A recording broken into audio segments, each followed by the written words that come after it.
प्यारे दोस्तों, अस्सलामो अलैकुम दोस्तों। आज का वीडियो बहुत ही हैरान करने वाला है। आज का वीडियो आपको सोचने पर मजबूर कर देगा। आज की वीडियो जिसमें कुछ लोग मस्जिद के सामने नाचते और बाजा बजाते हुए नजर आ रहे हैं। प्यारे दोस्तों, मस्जिद के सामने नाचने और बाजा बजाने वालों पर अल्लाह का अजाब आया क्या है? पूरा मामला जब आप भी इस वीडियो को देखेंगे तो हैरान रह जाएंगे। एक बारात जो मस्जिद के सामने से गुजर रही थी और जैसे ही वह मस्जिद के सामने पहुंची तो जोर जोर से बाजा बजने लगा। लोग नाच गाने में मशरूफ हो गए। इसके बाद जो कुछ हुआ, जब आप इस वीडियो को देखेंगे तो आपकी आंखें खुली की खुली रह जाएंगी। वीडियो शुरू करने से पहले हम आपसे गुजारिश करना चाहेंगे कि अगर आप पहली बार हमारे चैनल पर आए हैं तो मेरे चैनल को सब्सक्राइब कर लें, साथ ही बेल के बटन को भी ऑन कर लें और ऑल नोटिफिकेशन को प्रेस कर लें ताकि हमारी हर नई वीडियो का नोटिफिकेशन सबसे पहले आप तक पहुंच सके। प्यारे दोस्तों, आज के माहौल में आप देखते होंगे कि जहां जहां मस्जिदें हैं, जहां अल्लाह तबारक व ताला की इबादत की जाती है और मुसलमान जहां नमाज अदा करते हैं, वहीं जब कोई बारात या बाजा बजाने वाला मस्जिद के सामने से गुजरता है तो अक्सर लोग जानबूझकर तेज आवाज में बाजा बजाते हैं और नाच गाने में मशगूल हो जाते हैं। इस तरह से अल्लाह के घर मस्जिद की हुर्मत को पामा करने की कोशिश करते हैं। प्यारे दोस्तों, एक वाकया है जो इस वक्त बहुत तेजी से वायरल हो रहा है। वह हजरत साबिर कलियरी रहमतुल्लाह अलैह का है। हजरत साबिर पाक का एक मामूल था कि जब वह असर की नमाज अदा करते तो नमाज के बाद अपने मुसल्ले पर बैठ जाते और अल्लाहू अल्लाहू का जिक्र करते रहते। यह उनकी जिंदगी का एक मामूल था। बहरहाल एक दिन ऐसा हुआ कि जब नमाज के बाद वह अल्लाह का जिक्र कर रहे थे, तभी मस्जिद के बाहर से तेज आवाज में बाजा बजने की आवाज आने लगी। जब आवाज इतनी तेज हो गई कि इबादत में खलल पड़ने लगा तो उन्होंने अपने खास मुरीद हजरत शमसुद्दीन को बुलाया और कहा, बेटा शमसुद्दीन, बाहर जाकर देखो, आखिर यह आवाज किस चीज की है? यह अल्लाह का घर है, इबादत की जगह है, जहां बाजा बजाने का क्या मतलब है? अगर बाजा बजाना है तो दूर जाकर बजाओ। हजरत साबिर पाक का यह हुक्म पाकर हजरत शमसुद्दीन बाहर जाते हैं और उन बाजा बजाने वाले लोगों से कहते हैं कि बाबा कह रहे हैं कि मस्जिद से दूर चले जाओ और वहां जाकर बाजा बजाओ, क्योंकि इससे इबादत में खलल पड़ रहा है। लेकिन उन लोगों ने शमसुद्दीन से कहा, जाओ और बाबा से कह दो कि बाबा अपना काम करें और हमें भी हमारा काम करने दें।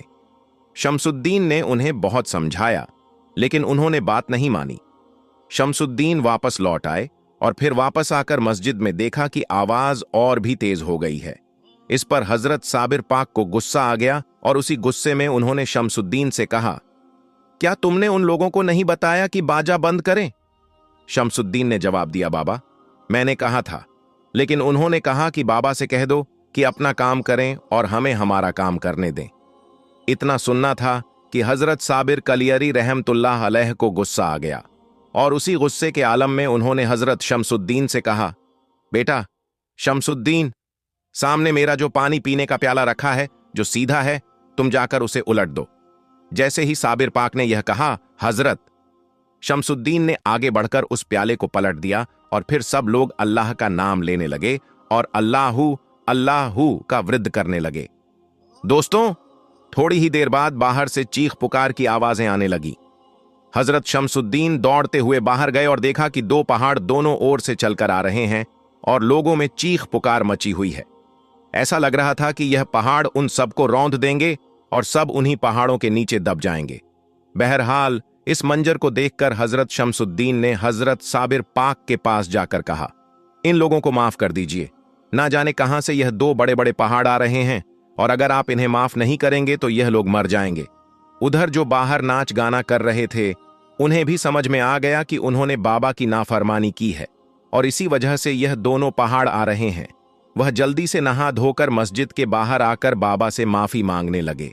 साबिर पाक को उन पर रहम आ गया और उन्होंने अपने खास मुरीद हजरत शमसुद्दीन से कहा, बेटा शमसुद्दीन, अब जब वह माफी मांग रहे हैं तो जाओ और उस प्याले को फिर से सीधा कर दो। दोस्तों, जैसे ही शमसुद्दीन ने प्याले को सीधा किया, अल्लाह का कर्म हुआ और वह दोनों पहाड़ फौरन ही गायब हो गए।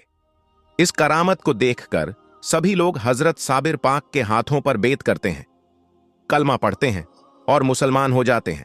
हजरत साबिर पाक के मुरीद शमसुद्दीन यह सोचते हैं कि बाबा से वह प्याला मांग लूंगा क्योंकि उसमें बहुत तासीर है, लेकिन वह इंतजार करते हैं कि किसी दिन हजरत साबिर कलियरी का मूड अच्छा हो तब मांगेंगे।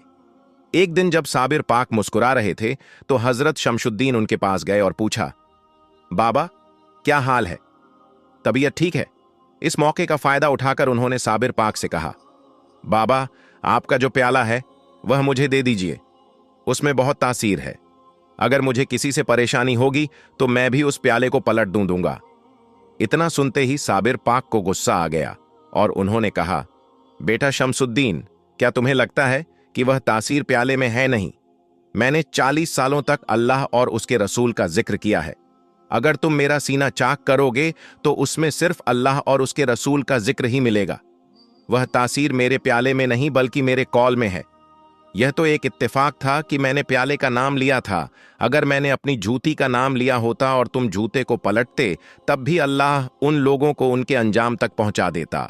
इतना सुनने के बाद हजरत शमसुद्दीन को असल बात समझ में आ जाती है और वह चुप हो जाते हैं। प्यारे दोस्तों, इस वाकये से हमें यह सबक मिलता है कि अल्लाह के वली की बातों में बहुत असर होता है, और जब उनके मुंह से कोई बात निकलती है तो अल्लाह तबारक व ताला उसे फौरन ही कबूल कर लेता है। दोस्तों, आज जो लोग मस्जिद की नाफरमानी करते हैं, उसकी बेहुरमती करते हैं, उन्हें भी समझना चाहिए कि यह अल्लाह का घर है और उनकी नाफरमानी करना मुसीबत की वजह बन सकता है। तो दोस्तों, ये थी हमारी आज की वीडियो। उम्मीद है कि आपको यह पसंद आई होगी। अगर वीडियो पसंद आई हो तो इसे लाइक करें और अपने दोस्तों के साथ शेयर करें, और इसी तरह की और भी वीडियो देखने के लिए हमारे चैनल को सब्सक्राइब जरूर करें। मिलते हैं अगली वीडियो में, तब तक के लिए अल्लाह हाफिज।